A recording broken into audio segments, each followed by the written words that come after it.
Jews of New York, you are being gaslit about Zohran Mamdani, and I'm going to tell you why. Zohran Mamdani's entire career has been defined by his hostility toward Israel. He has marched with pro-Hamas protesters. He supports BDS. I think that what we need to do is ask people, will you support BDS? And frankly, not ask them, but demand that you must do this. He founded SJP on his campus. He considers himself a democratic socialist and aligns himself with the Democratic Socialists of America, who, while October 7th was still happening, condemned Israel and encouraged their followers to join the resistance. He consistently aligns himself with fringe, tokenized Jewish groups that are anti-Israel. And only after widespread outrage at his inability to say that he believes the state of Israel should exist, he's finally started saying, I believe the state of Israel should exist as a country that follows international law, which feels conditional and also feels like his campaign manager told him he needed to get the Jewish vote. Zohran Mamdani compared the word intifada to the Warsaw Ghetto Uprising. The very word has been used by the Holocaust Museum when translating the Warsaw Ghetto Uprising into Arabic, because it's a word that means struggle.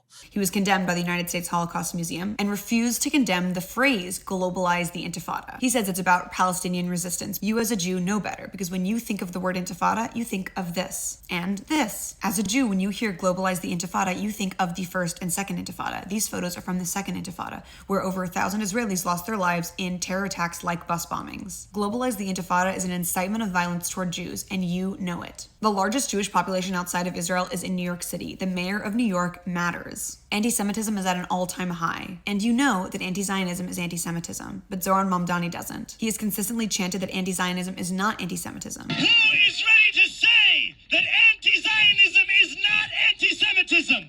But anti-Semitic incidents spiked unbelievably after October 7th. Anti-Zionism is anti-Semitism. An example of this unbelievable gaslighting of Jews is in this opinion piece published by the New York Times today. This author defends Zohran Mamdani's anti-Semitism and then goes on to say that the deadly attacks in DC and Boulder were not anti-Semitic at all, but actually politically motivated. But you as a Jew, you know better. This election matters for the safety of the Jewish community, and Zohran Mamdani may be running for mayor of New York, but Jews everywhere are watching, and we won't be gaslit into forgetting who he is.